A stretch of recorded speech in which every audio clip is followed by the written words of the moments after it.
dynastie capétienne est une des plus importantes dynasties européennes depuis sa fondation par Ior Capet après d'être élu comme roi de France. Les Capétiens ont occupé le trône de France en ligne directe depuis la 987 jusqu'à le 1328. Après, par les branches collatérales des Valois, entre 1328 et 1589, et par la branche de Bourbon entre 1589 jusqu'à 1848.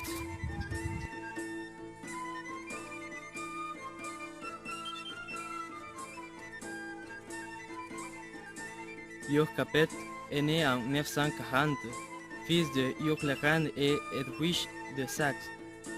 Il a été élu roi de France après la mort de Louis V, le dernier roi de la dynastie carolingienne. Ior s'est marié avec Adélaïde d'Aquitaine, avec laquelle a engendré 4 enfants. Pendant son règne, il a essayé d'avoir une bonne relation avec la noblesse et l'Église, et en plus de faire de grandes alliances avec les duchés et les comtés voisins, et comme ça maintenir sa position de monarque.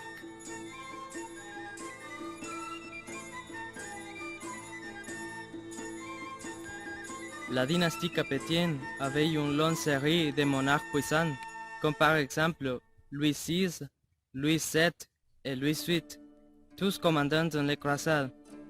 Après la mort du prochain roi, Louis IX, ou mieux connu comme Saint Louis, la dynastie capétienne avait eu un autre roi puissant, Philippe IV le Bel, avec qui a commencé le déclin.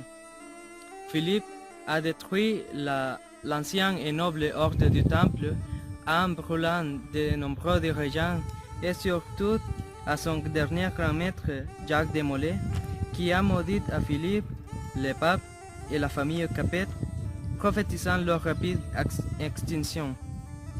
En fait, Philippe le Bel est mort en 1314, la même année de l'exécution des Templiers.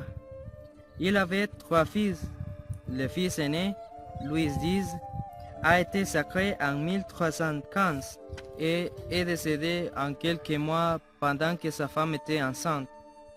Le nouveau-né devait être couronné avec le nom de Jean, mais à cause de son âge, Philippe, le frère moyen de son père, a été nommé régent.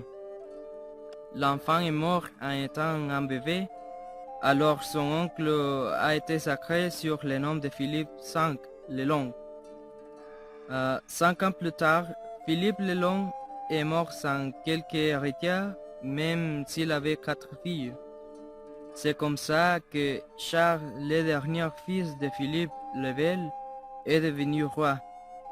Mais en 1328, la supposée malédiction des Templiers a été accomplie car Charles IV est mort sans aucun héritier.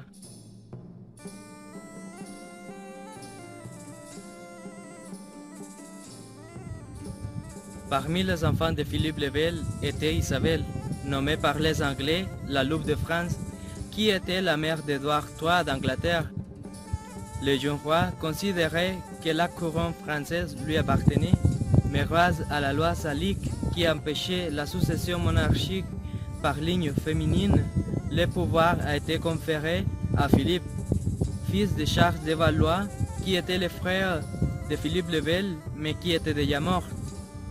De cette manière, le royaume des Capétiens à ligne directe a fini, mais il continuait de manière indirecte à tel point que même aujourd'hui, on peut trouver des descendants de Capétiens, comme par exemple le roi Philippe VI d'Espagne ou le grand-duc de Luxembourg, Henri de Luxembourg.